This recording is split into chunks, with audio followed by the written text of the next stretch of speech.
Who could be ringing the church bell at this time?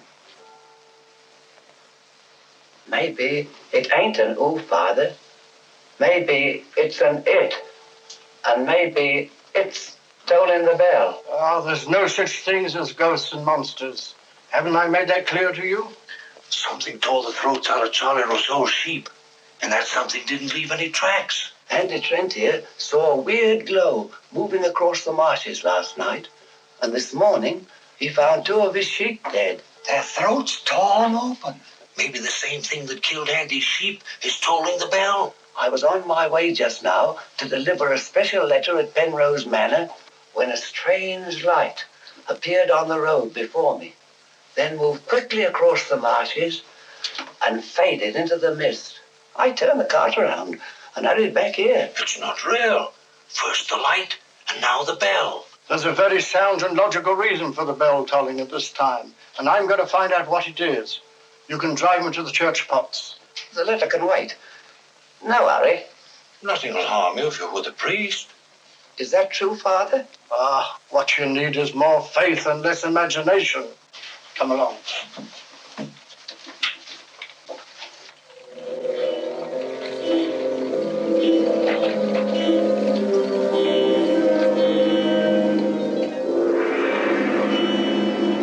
I'd better deliver that letter to the manor. I'm sure it's important.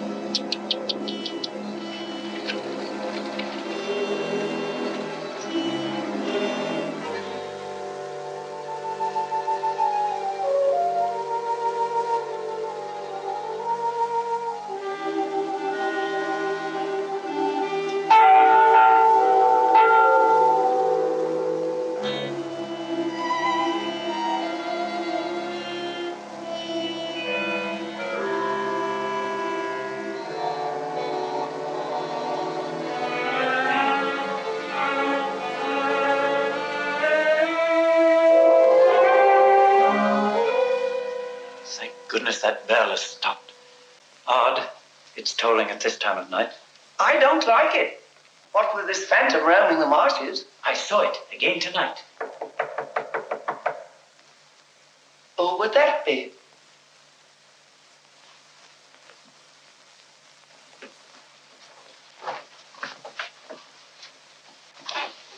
Where's Lord Penrose?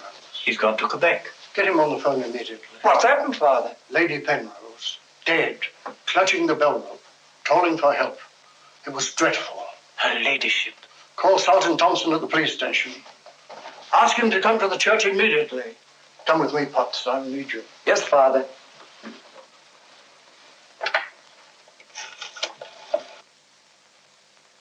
Operator, put me through to Quebec. Lord William Penrose. Yes, he's addressing a meeting of the Royal Canadian Occult Society at a Quebec hotel. It's urgent, sir. Page? Yes, sir? Mark Penrose. Lamont Rouge is on the telephone. It's urgent. It's in the golf room. Yes, sir.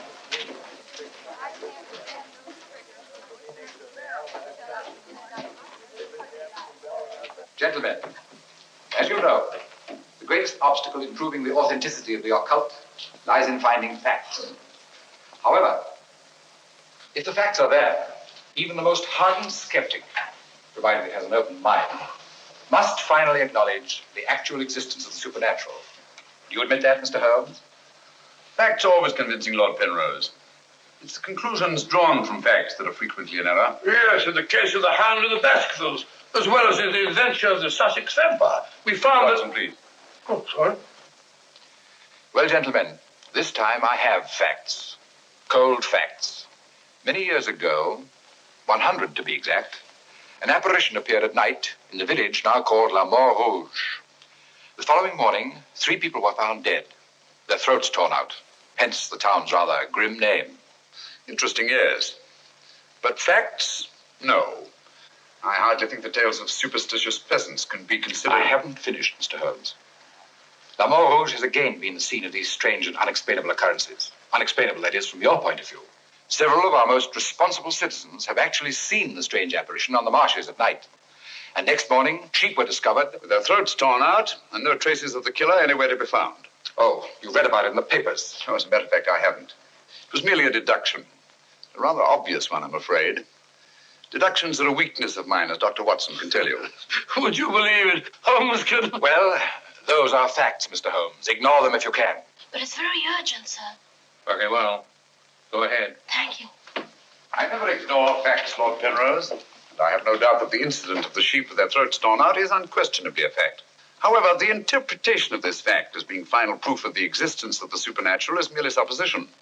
Therefore cannot be accepted without further data. Your opinions, Mr. Holmes, are undoubtedly the result of your inability to cope with something beyond the realm of your comprehension. So, man. I'm sorry, John, but this ridiculous skepticism... Yes, what is it, my boy?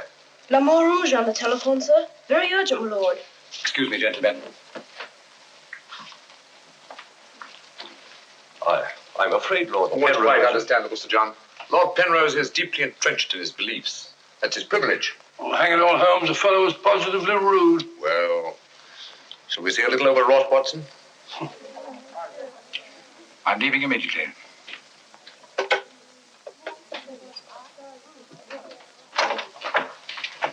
Order my card, Watson. Hurry. Yes, sir.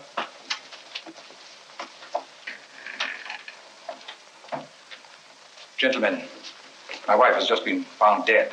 Her throat torn out. In exactly the same manner as the sheep. This is terrible. I say, you don't think that it's... Undoubtedly, Mr. Holmes, you would call it murder by person or persons unknown. I'm sorry. If I can be of any assistance... Thank you, no. I'm afraid the happenings in La Rouge wouldn't interest you, Mr. Holmes. Under the circumstances, I think we should adjourn. Yes, indeed, Sir John. Holmes, what a terrible thing. Mr. John, would you be good enough to convey our condolences to Lord Penrose? Yes, I'd be glad.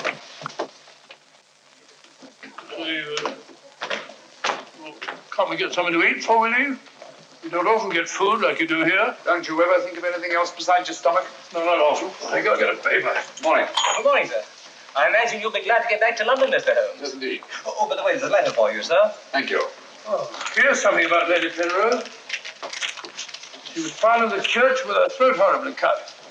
Evidently dragged herself from the marshes nearby and tried to summon help with a bell rope.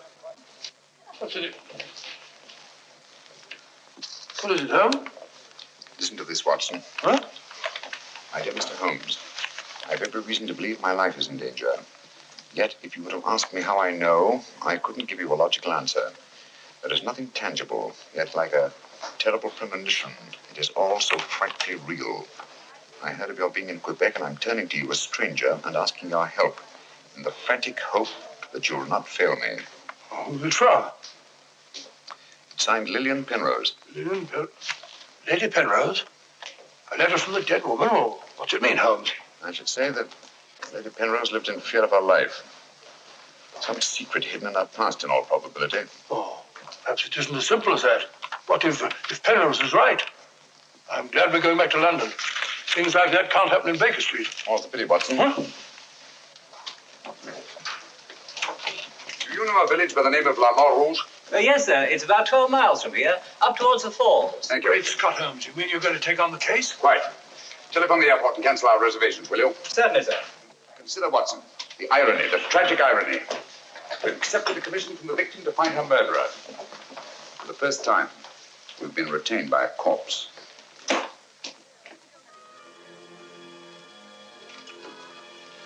Doesn't seem to be a bell. Never mind, come along. Do you think we should?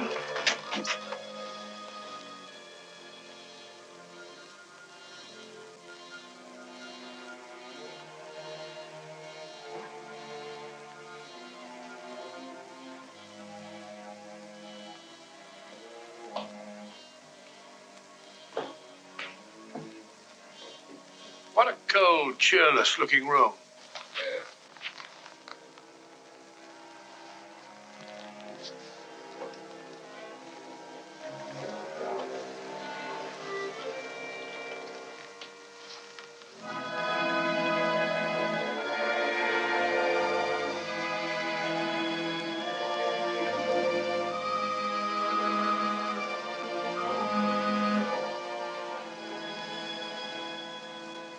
What do you want? Who are you? Mr. Sherlock Holmes. I apologize for this intrusion. Would you mind, gentlemen?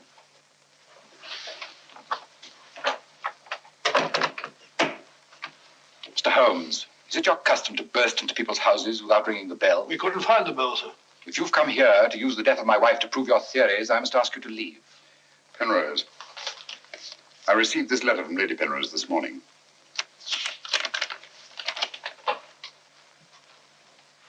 That's it. That was devilish awkward.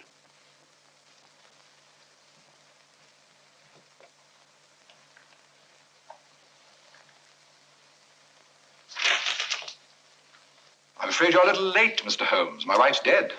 And I've come here to find her murderer. You might have saved yourself the trouble. I'm convinced that the solution of this horrible deed lies in an understanding of psychic phenomena. Although I don't expect you to admit that, Mr. Holmes. I assure you, Penrose, I neither believe nor disbelieve in anything, including psychic phenomena. If I could just see Lady Penrose, it might help dispel much of the mystery that surrounds these happenings in the Montrouge. Drake! Why don't you answer the blasted thing? Sergeant Thompson has charge of the case. You'll find him at the police station. And now I must ask you to go and take your assistant with you. You'll excuse me if I don't show you out. Drake! Drake! Drake, where are you? What?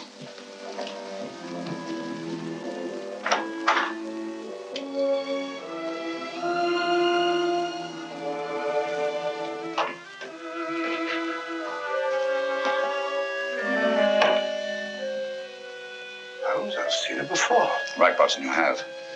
Yes, but where? Never mind that now. We must examine the wound before Penrose returns and has us thrown out of the house. Clumsy job. Just missed the jugular vein. Must have bled to death. And have bled for several hours, eh? Possibly more. Long enough for Penrose to leave Le Montrouge and reach Quebec in time for the meeting? Holmes, you don't suspect I Penrose? suspect nobody, Watson. I was just asking a question. I beg your pardon, gentlemen. There is another who desired the death of her ladyship. I saw it last night in the fields, moving in and out of the shadows. You're the butler, aren't you? I was the butler. I've given notice.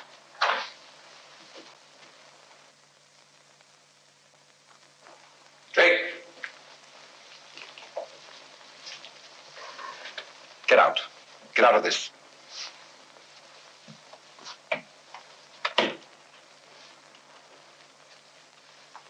I trust you found what you were looking for. Two things have been made clear to me, Penrose. That your wife was murdered and that she's Lillian Gentry. Lillian Gentry? Will you leave, or must I call the police? That will not be necessary. We're on our way to the police station now. The wounds found on Lady Penrose's throat are identical with those found on the throats of the dead sheep. Now, I'm not a superstitious man, Mr. Holmes, but I don't know of any weapon capable of inflicting such wounds, except an animal's claw. Of course, it could be done by a five-pronged garden weeder. Not that garden weeder, Mr. Holmes, that's mine. I use it to weed the garden at the back of the jail. I'm inclined to agree with the Sergeant, Holmes. A weapon such as that would have severed the jugular vein, and death would have followed immediately.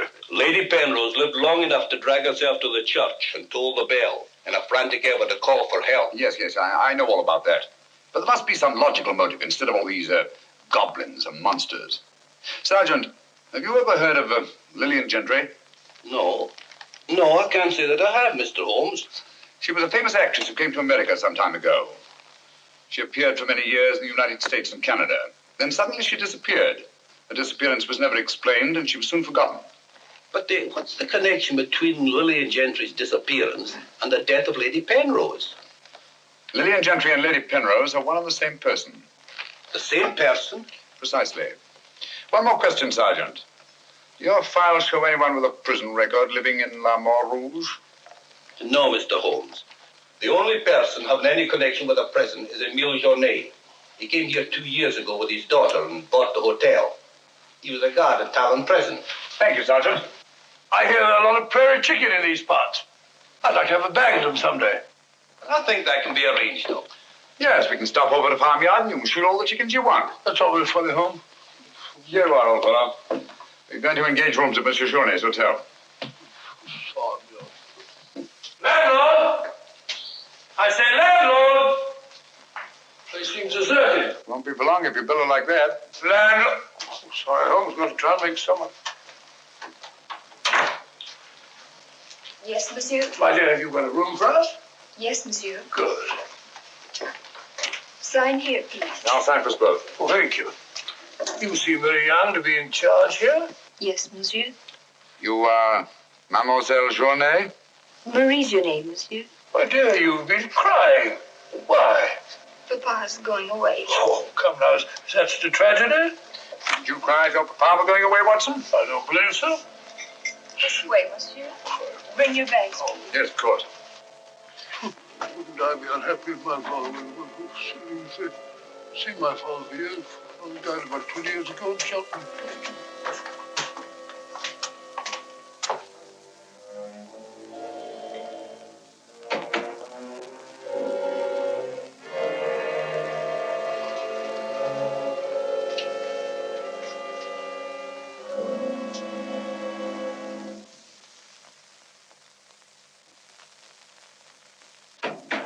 Some talk of Alexander, some of Hercules, of Victor and Lysander, such like names as these. Bills. That's the way it goes, Emil. It costs money to be born, and it costs money to die. Do you know who that was in the car? It was Sherlock Holmes. He's here now. What do you think he'll find? Ghosts and monsters. What else is there for him to find? There's nothing. I don't know. You're afraid, Emil. Of course I am, and so are you. Who isn't? Why should Sherlock Holmes come here? To investigate the death of Lady Penrose. What else? I'm afraid Mr. Holmes will return to London a sadder but a wiser man. Why do you say that? Well, you can't arrest ghosts and monsters, can you now? Well, I'm on my way. The mail must be delivered. Some talk of Hercules, some of Hercules. That's better. This room gives me the creeps. It is very seldom used, monsieur. It isn't often that strangers come to Le Mans Rouge, and when they do, they never stay. I can't say that I blame them. Will your father be away for long? I don't know, monsieur. When is he leaving? I don't know. Marie! If you need anything, just ring, monsieur. That girl's frightened, Holmes. Obviously. She made the mistake of telling us that her father was leaving. Huh? You don't think that Journay... Suppose we have a little talk to Monsieur Journay. It might prove illuminating. Didn't I tell you not to answer any questions? Yes. Didn't I tell you to keep a silent tongue in your mouth?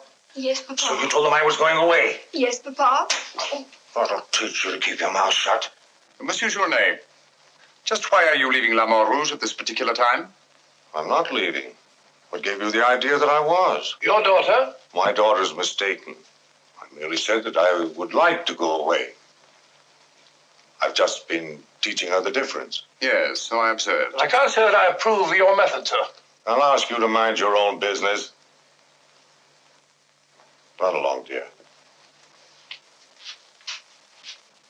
Oh, there, my dear. Disgraceful, hitting a child. Monsieur Journay is quite right. It's none of our business. Monsieur Journay, what do you know of the death of Lady Penrose? Only what everyone in the village knows, that she was killed by the monster. You seen this monster? No, but who else could have done this terrible thing? Sheep have been killed, their throats torn out. You were a jailer at town prison, weren't you? Oh, yes, monsieur. Why did you decide to come to La Mort Rouge? Well, I always wanted to own a hotel, and I heard this one was for sale, so I bought it. That was 2 years ago. Yes. I believe it was about the time the monster made his reappearance, wasn't it? Do you suspect me of being a monster, Mr. Holmes? No. I was just remarking a coincidence. I thought you didn't believe in those things, Holmes. Quite right, Watson, I don't. At least, not in the supernatural variety. Not the werewolf who bites into his victim's throat with his teeth. But, a monster who uses for his weapon of death a 5-pronged garden weeder. Yes, that's a little more in my line. I don't know what you mean. I mean that this monster's been recreated and used as a screen behind which to commit a horrible crime. Whoever did it felt certain that no suspicion could possibly fall on him. But my unexpected arrival upset his plans. Very possibly he became frightened, decided to run away. You're right, monsieur. I was running away. But not for the reason you think, but in fear of my life. And who would want to kill you? I don't know. It's like some terrible premonition. But it's so real. The very word it's in Lady Penrose's letter. Yes. That still doesn't explain this garden weeder. I swear to you, I know nothing about its being here. Haven't we better send for that fellow, Sergeant Thompson? No, Watson, that won't be necessary. Monsieur Journet knows as well as we do that you can't run away from yourself.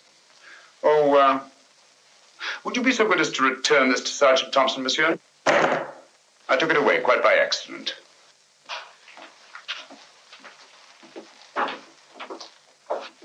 Monsieur Journet knows as well as we do. You can't run away from yourself. This fellow Journet seems a very frightened chap. Do you think he'd have any connection with Lady Penrose's murder? Time will tell us many things, Watson. And now, my dear fellow, there's something you can do for me, if you will. Anything, Holmes? I knew I could rely on you. I want you to mingle with the people in the cafe tonight. Find out all you can and keep a particularly sharp eye on Journet. But you sort of take over the case. That's right, old boy. I want to get a good night's rest before starting out again in the morning. Oh, and incidentally, make yourself as inconspicuous as possible, will you? Inconspicuous? You can depend on me.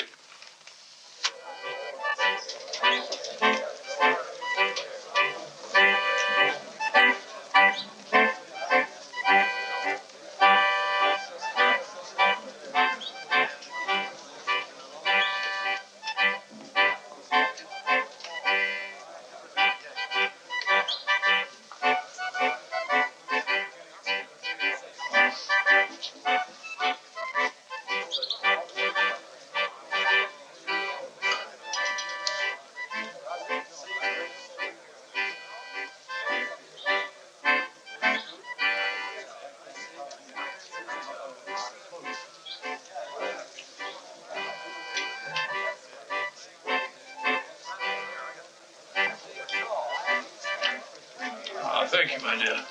I'm glad to see that the tears are all gone. Are you feeling better? Thanks to you and Mr. Holmes, Papa's not going away. Not going away? Oh, good.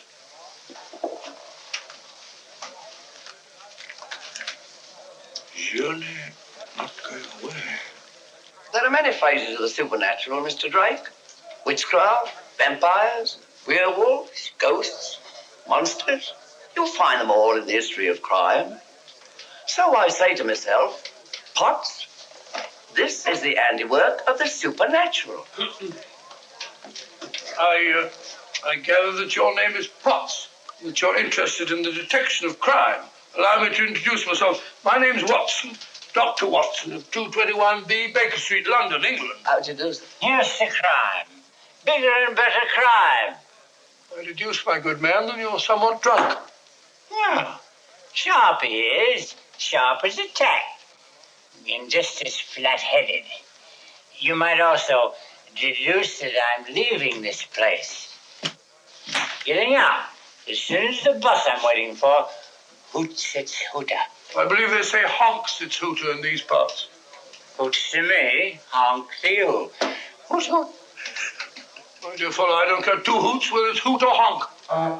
Oh, that's my bus, gentlemen.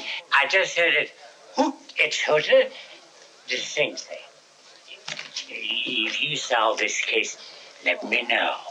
Personally, I'm betting on the monster. You take my advice, Patsy. Get out of this place before they find you with your throat cut.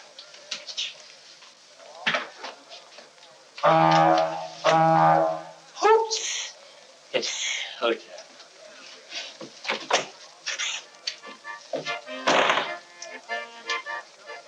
Nervous? Well, the thought of having your throat torn out by some monster isn't likely to make you very gay, Dr. Watson. Indeed. Some of Monsieur Journet's excellent wine will soon remedy that. Marie, would you bring a bottle of this excellent wine for my friend here? Yes, monsieur. Mr. Potts, as a student of the occult, supposing you give me your theory of this murder. You like this wine? Oh, but Dr. Watson, I never drink anything stronger than milk. Teetotaler? No, hiccups. Every time I drink alcohol, I have hiccups. Sorry.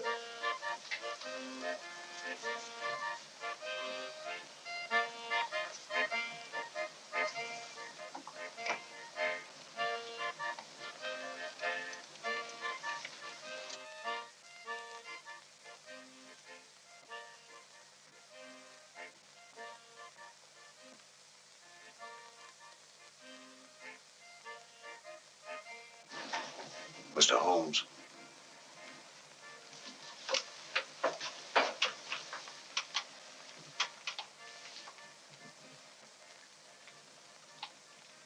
Mr. Holmes.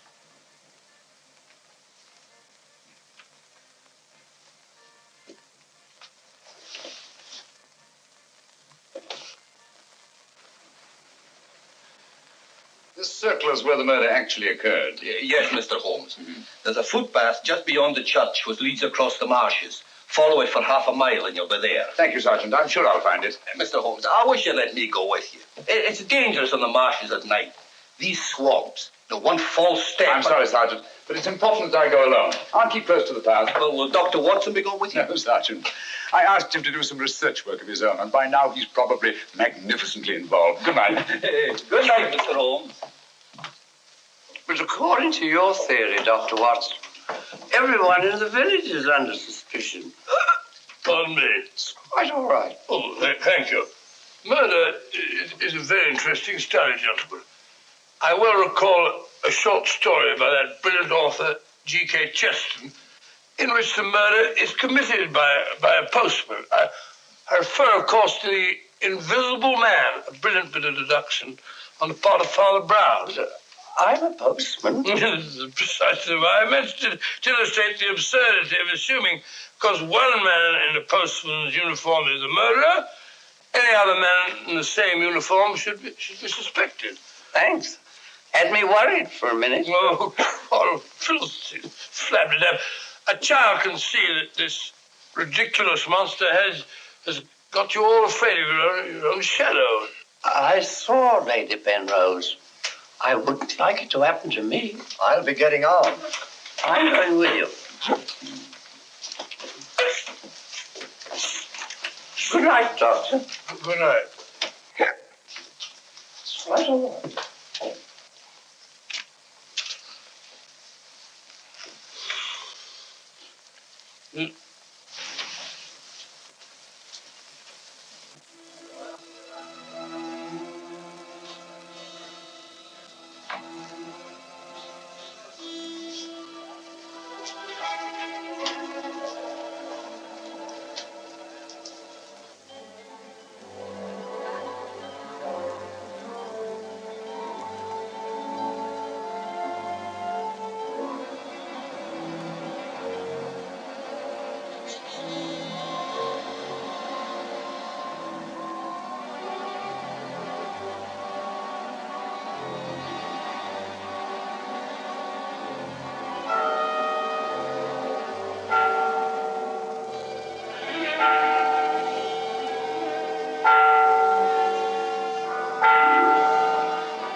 Well, what's so strange about a church bell ringing?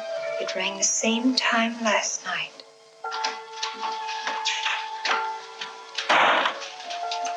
Excuse me, Dr. Watson. Can you tell me if Mr. Holmes is armed? Armed, my dear fellow? Why should he be? He's gone to bed. You're wrong, Doctor. He was out in the marshes alone. I tried to go with him, but he refused. But great Scott, if he runs into this monster and he's by himself, he'll get killed.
Watson, where are you? I'm in the bog.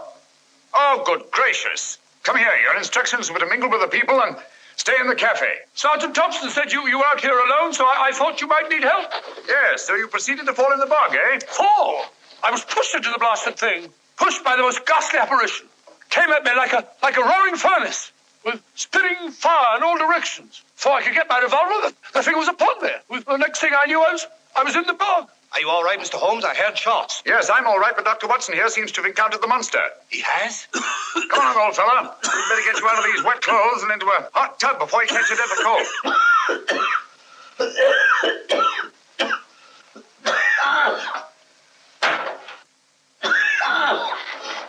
Yeah, you've had enough of that. Drink this. You'll be as fit as a fiddle in the morning. Well, you had such a bad time. I got a right to share your dangers. Thanks, old fellow. You know, I wasn't sure the villagers weren't right. And if it did turn out to be some sort of supernatural monster, well, why should I involve you? Rubbish. However, I did learn something. I can now state positively that our antagonist is not a phantom.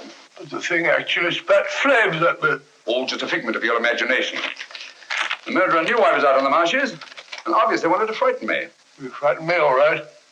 How do you manage the flames? Merely clothing, treated with phosphorus. When the murderer fled, his shirt caught on a tree, and this piece of cloth was torn off. Come in. I'd like a few words with you, Mr. Holmes. I'll come directly to the point. Hello? What happened to your assistant? I'm not his assistant. If you must know, I was pushed into a boggy hole on the marsh. Pushed? By whom? I don't know. Spat fire at me. My good sir, in spite of Mr. Holmes's theories to the contrary, things have been seen and heard on those marshes that cannot be explained away by the use of logic. If I were you, I'd keep away from them. I'm not so sure. Holmes found... Penrose, for the first time in my long pursuit of crime, I confess that I find myself baffled. I'm a detective. I need tangible clues.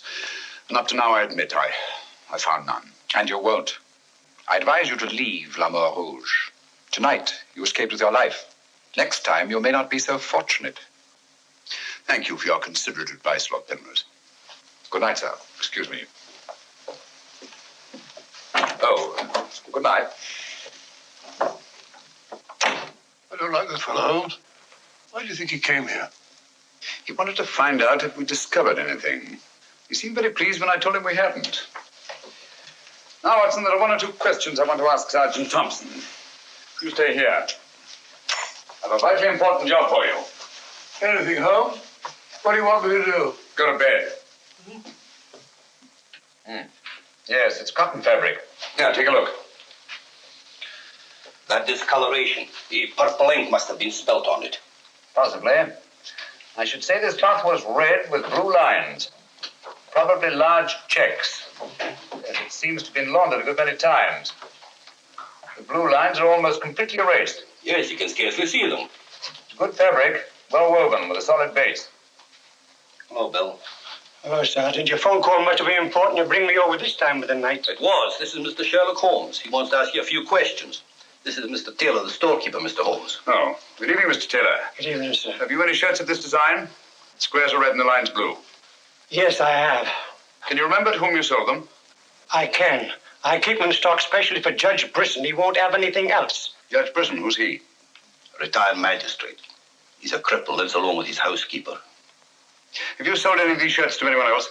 No, sir. They're too expensive for the village and the boatmen. This is the finest material, imported. You say Judge Brisson's a cripple? Yes, he was a magistrate in Quebec. Had a stroke about 2 years ago. That's why he retired and came here to live in La Mort Rouge. Just about the time that Monsieur Journey arrived here. Now that you mention it, it was just about then.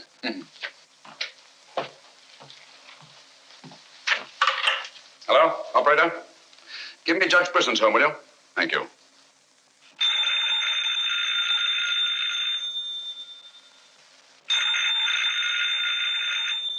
Nora. Let it ring. Haven't I told you not to answer the phone at night? Yes, sir. Well, then obey my orders. Yes, sir.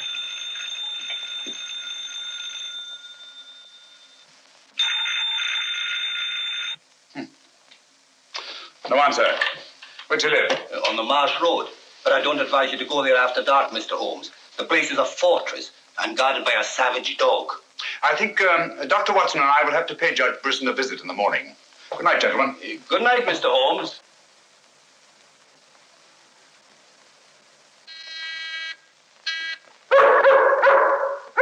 Two locks on the door. One of them new. Yes, I should say that Lady Penrose's death had increased Judge Brisson's terror. Don't like the sound of that dog. No, sounds hungry. Possibly ravenous. Could we come back after he's had his breakfast? I'm sorry, Watson. Our business won't wait. Oh, stop now. Yes, Watson.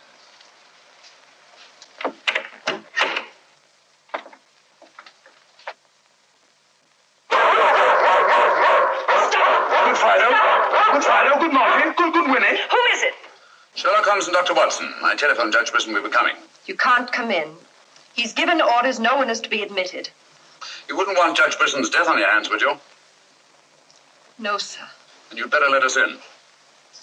I'll probably lose my job for this. Not after we've talked to Judge Brisson. My good woman, you keep an eye on that dog. Oh, don't worry, Watson. You know as well as I do. The dog won't touch you if you're with its master or mistress. Well, you know it and I know it. We're quite sure the dog knows it. Good dog. Happy dog. Nice, Winnie. Good Winnie.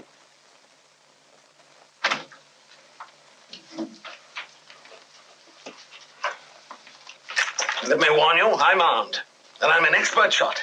We didn't come here to harm you, Judge Brisson, but to protect your life. I told you over the phone this morning, Mr. Sherlock Holmes, that I did not want to see you. I don't want to see anyone. But I want to see you. Stay where you are. Nora, show these men out. Judge Brisson, if you'll answer a few questions, I may be able to save your life. I have the fullest confidence in my own defenses, and I will not trade them for any theories of Mr. Sherlock Holmes, however plausible you make them sound. Now get out, will you? I'm sorry. Under the circumstances, I'm helpless to prevent your death. Almost certainly by violence. Come along, Watson.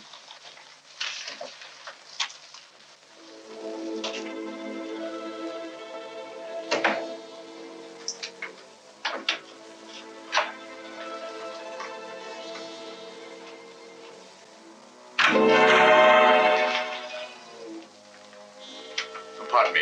May I trouble you with that envelope? I must have dropped it.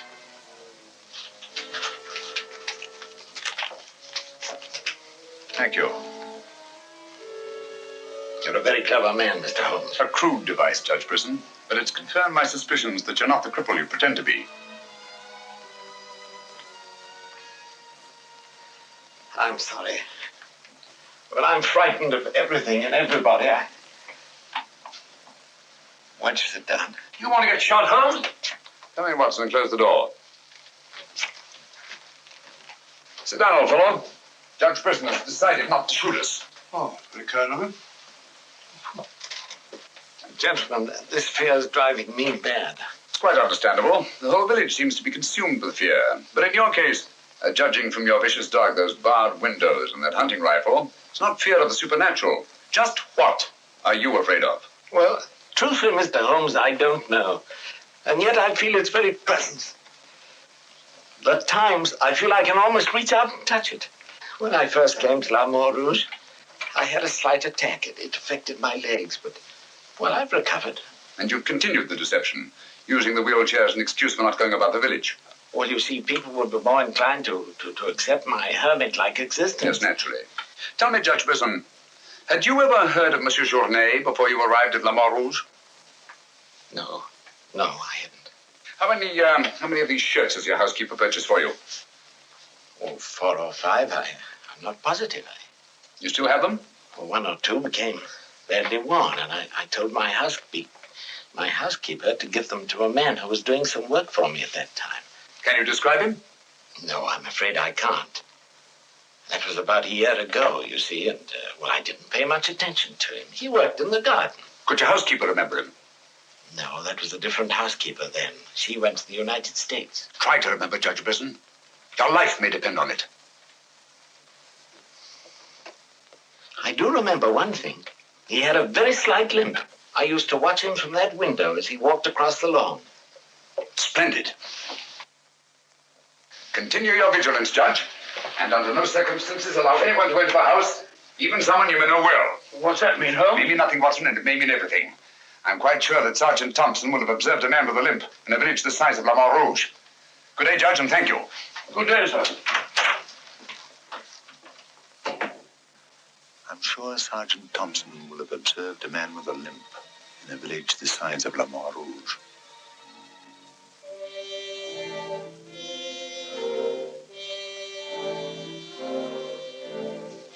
This is what's left of the Delaport Hotel, Mr. Holmes. Dana sleeps here when he's in La Rouge. Spooky old place. The villagers call it the ghost house. It's been deserted for years.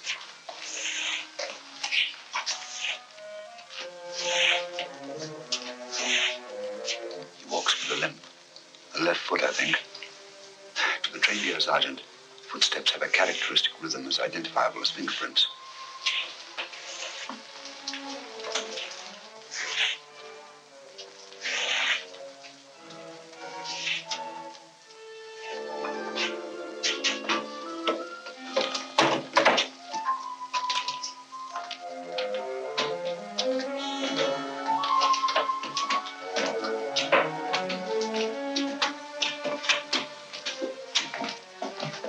What do you want?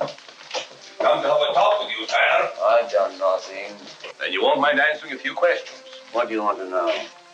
Tell me, Tanner, where were you 2 nights ago? Down the river. Last night? I just got back tonight. You're lying. You can't frighten me. But now I got a job to do. Quite evident that you haven't been on the river within the last 48 hours. Are you trying to make me out the murderer of Lady Penrose? How do you know she was murdered? I'll tell you how you know she was murdered. Because you murdered her. Holmes, look! In there! The monster! That's right, Watson. One of Bristol's shirts, which Tanner here treated with phosphorus. Take him, Sergeant. I'll give you all the evidence later. Look out!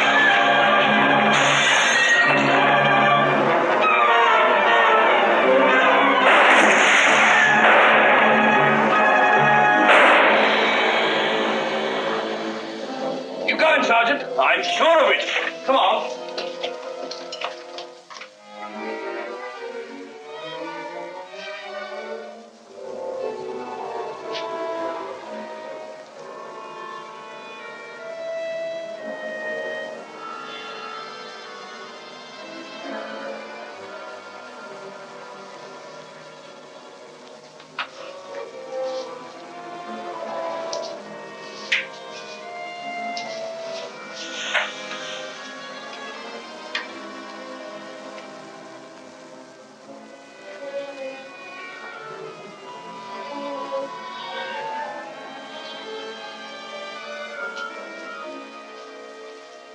I see no reason why we shouldn't leave for home tomorrow. So much for tomorrow. But for tonight, what do you make of this, Watson? I found it in Tanner's room. Just a photograph? That's right, old boy, just a photograph. You notice anything else about it? Part of it's missing. Bravo, Watson. Now, if we can find the missing half, notice the discoloration of the torn edge, faded signature. The upper half was torn off sometime within the last year, I should say. Why all this fuss about an old photograph? Watson, have you ever stopped to think that the science of detection is very much like stringing a handful of beads? I can't say I have. Well, it is. And in this particular case, you might say that I have 5 beads. Journée, Brisson, Tanner, Lord and Lady Penrose. So far, I haven't had any thread to string them together. This, gentlemen, is our thread.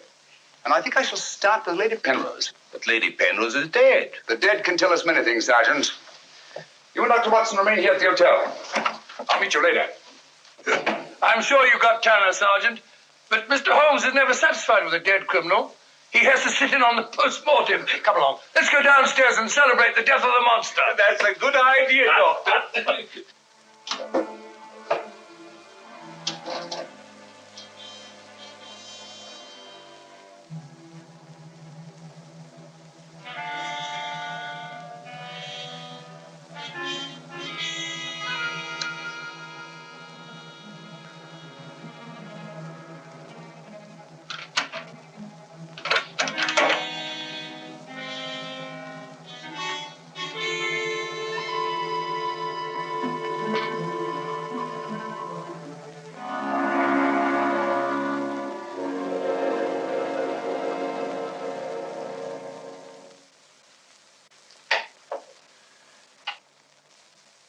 So the great Sherlock Holmes becomes a common thief.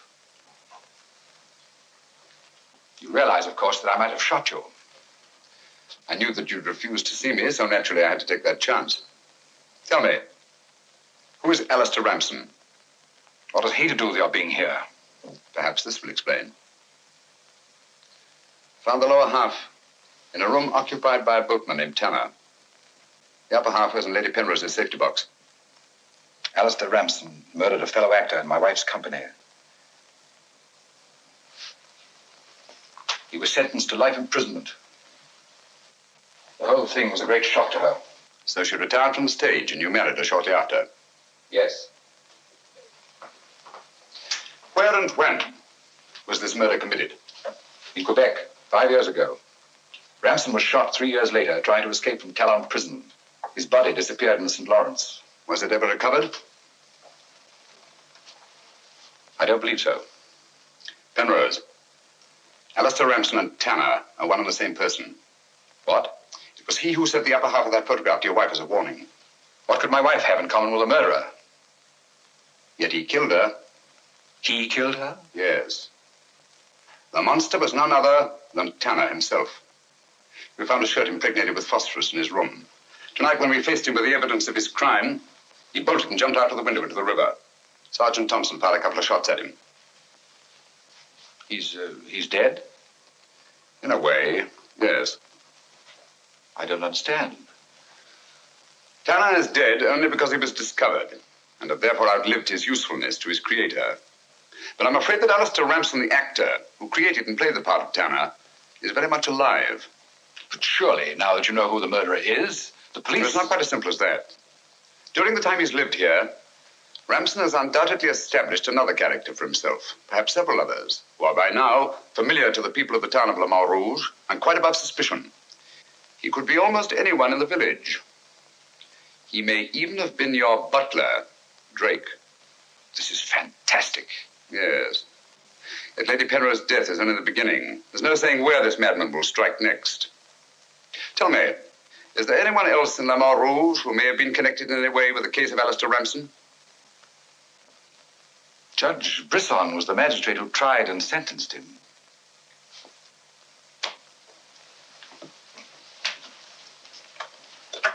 Operator? Operator, give me Judge Brisson's home. It's urgent.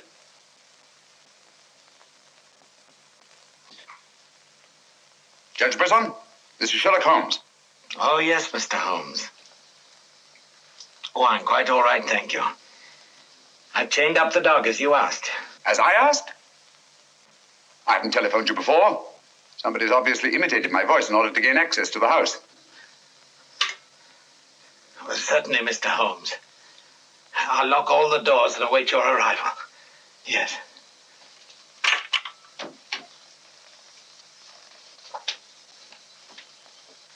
Nora! Nora! If I can be of any assistance, Mr. Holmes... Thank you, but I'm afraid... You think Judge Brisson's life's in danger? I only hope I'm in time to prevent a second murder.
You know who it was? I don't know. I don't know.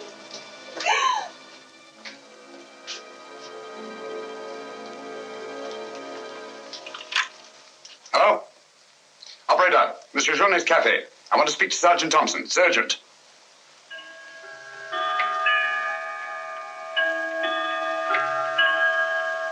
Sergeant Thompson, this is Sherlock Holmes. I'm at Judge Brisson's. He's been murdered.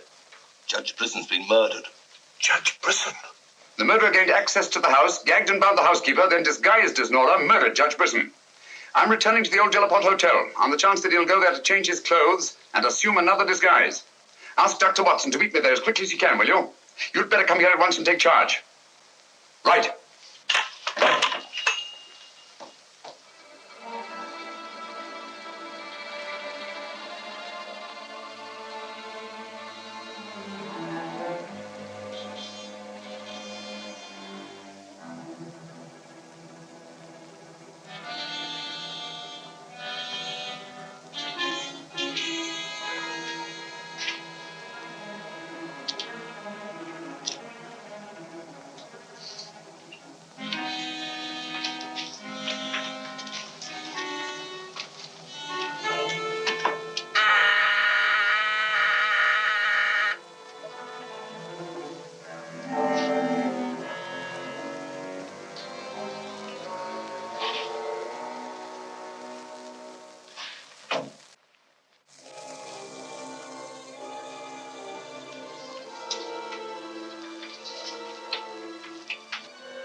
Throw your revolver on the floor in front of you and raise your hand, Sherlock Holmes.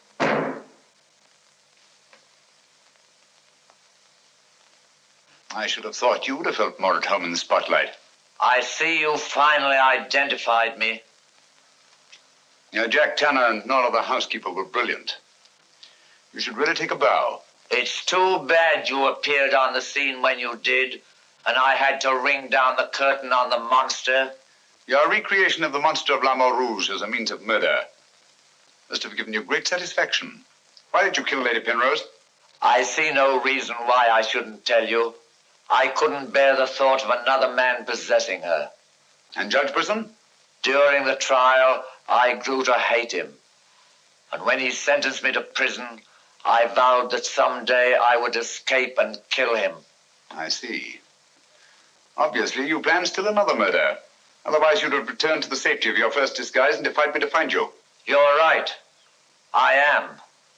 There were 3 people in my life who had no right to live. 2 have already died. The 3rd remains. Tonight, I shall kill him. Mr. Holmes, I've always had the greatest admiration for your talents. Thank you. Your performance in this case has also been brilliant. So brilliant that I'm afraid I'm going to have to ring down the curtain on it a bit prematurely. Mr. Ramson, we are artists in our fashion, not creatures skulking in alleys. If our positions were reversed, I shouldn't think of sending you to your death, lacking a few stray pieces of the puzzle. What do you want to know? The name of the 3rd person. I have no objection. If there is a hereafter, which I doubt, you and he will meet very soon, Mr. Holmes. The name of the 3rd person is...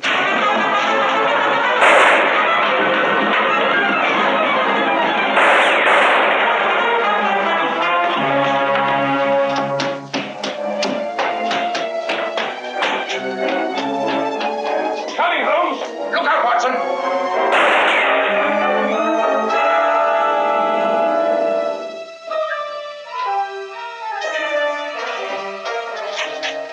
All right, Watson. Where is he, Holmes? He's gone. Thank heavens you're safe. Thank heaven you came and you did. this, Watson. Got it.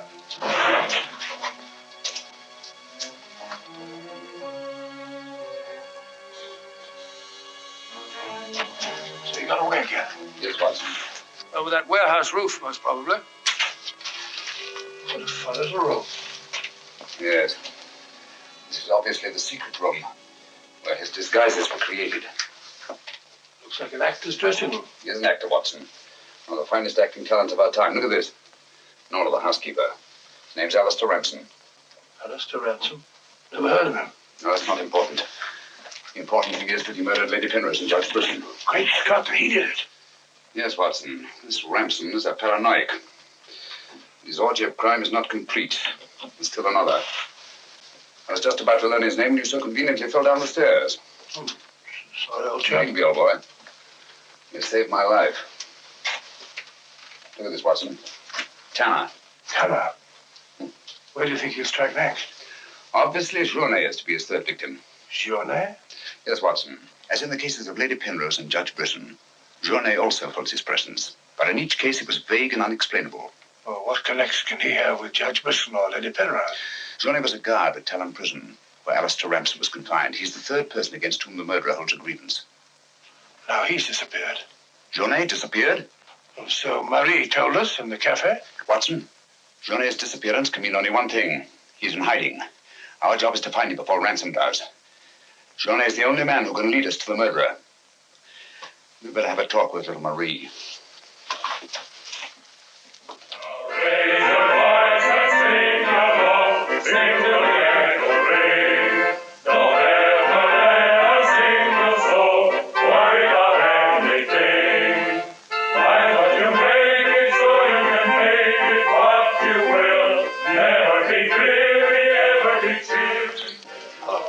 Have you seen Marie? No. Have you seen her? Can't say I have.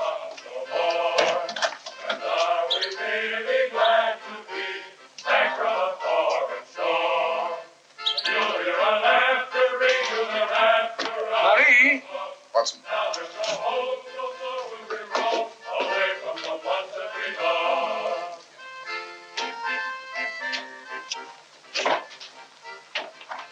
What is it, huh? I'm afraid we're too late. Marie.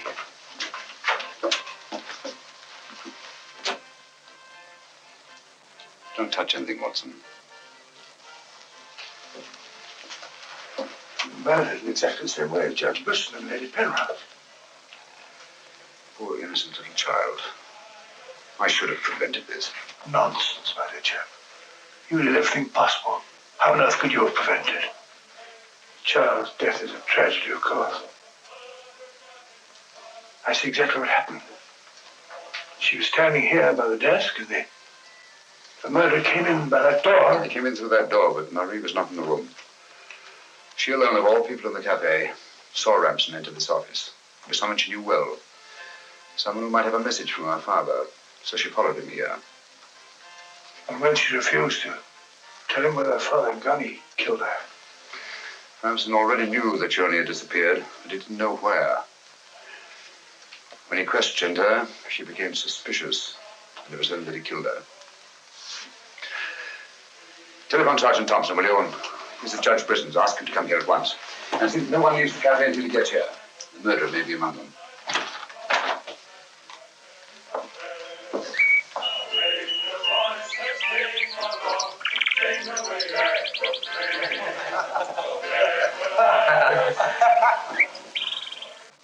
What could have happened to Holmes? He's been away all day. It's very unfair of him keeping me in suspense like this. He knows how worried I become. He continues to do it, and do you know why? He actually enjoys making me miserable. Half a mo.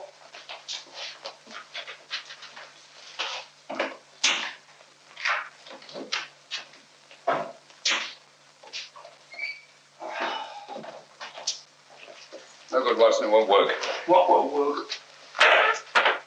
I've been to every place where Journey could possibly be in hiding. What's that you've been all day? Yes, Watson, I must admit that I'm completely baffled. We've got to find Journey before it's too late. But how? I've been everywhere within a radius of 5 miles of this village. I've even been to the church. in the hope that he'd disguise himself and attend Mass. He may have gone to Quebec. Every road's covered. He hasn't left this vicinity, of that I'm certain. All right, I'll answer it. Hello? Hello?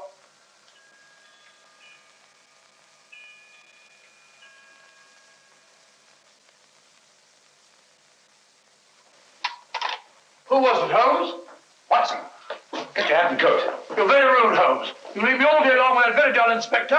I ask you a perfect polite question, and all you say is, Watson, get your hat and coat. We're going to find Journey. Sergeant, you wait here till I call. Watson, do this. Watson, do that. Watson, get your hat and coat. Watson, take it out. Watson, Brisson's house. Watson, this, Watson. It's my opinion that Judge Brisson's house is the last place that you'll find Journey. Put yourself in Journey's position, Watson. Where's the most likely place that Ramson would look for you? Certainly not in the very house in which he's just killed one of his victims.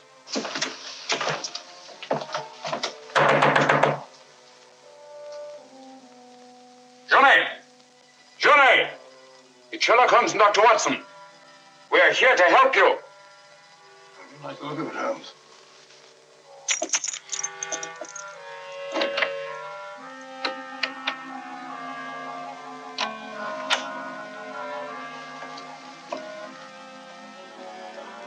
Holmes! Holmes! Where are you? Here I am, Watson.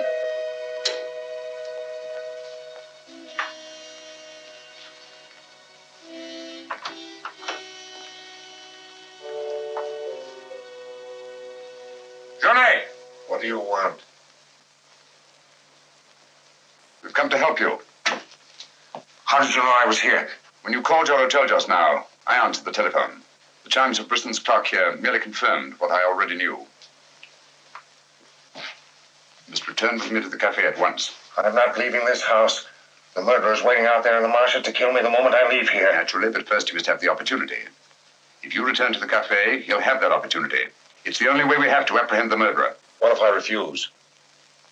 Journey, what I have to say to you is not going to be easy. Marie... What? Murdered. Now you know why you must return. This fiend must be brought to justice. Justice? This monster kills my poor innocent child, and you talk of bringing him to justice. Will that compensate me for the death of Marie? If it's the last thing I do, I'll kill him with my own hands. You can't take the law into your own hands. Once you return to the hotel, he'll make an attempt on your life. Then we'll get him.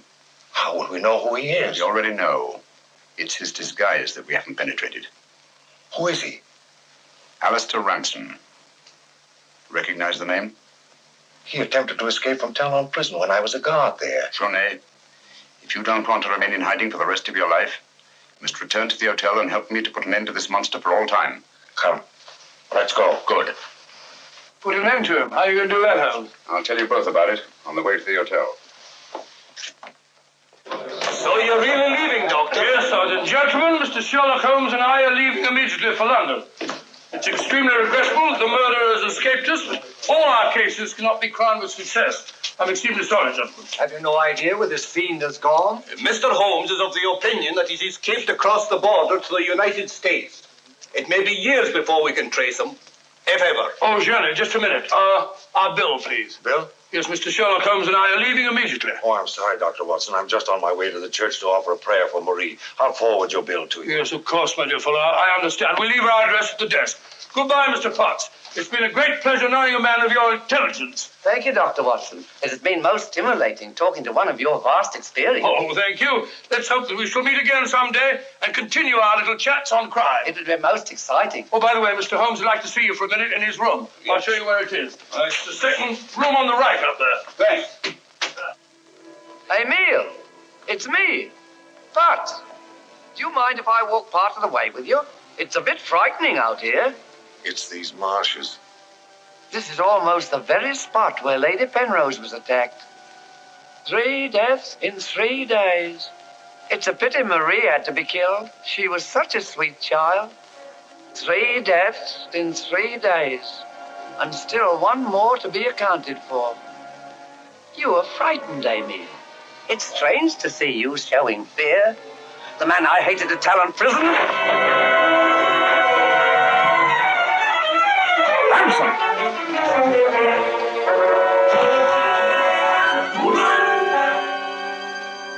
Sherlock Holmes.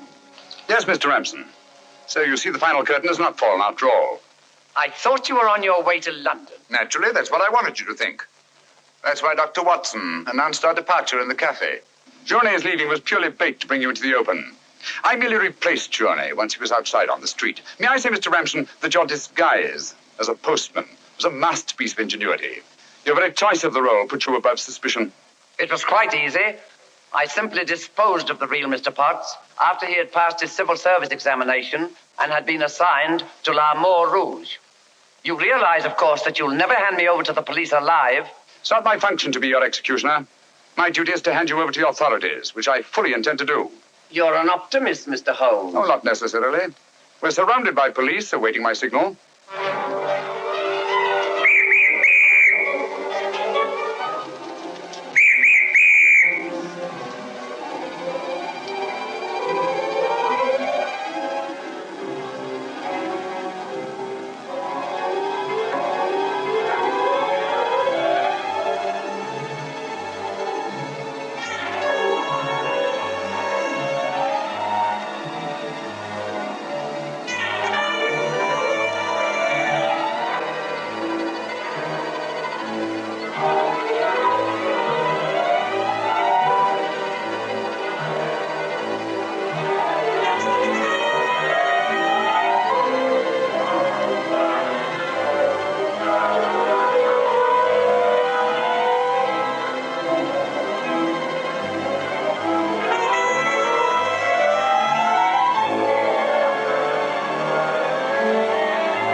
I've killed him. With this. Ransom's instrument of death has been his own executioner. Well, gentlemen, our search for the monster has ended where it began, on the marshes. Eh, Watson? Watson, where are you? Why isn't he here? He was with us a minute ago. Watson! Here I am, Holmes. Where are you? I've fallen in another hole.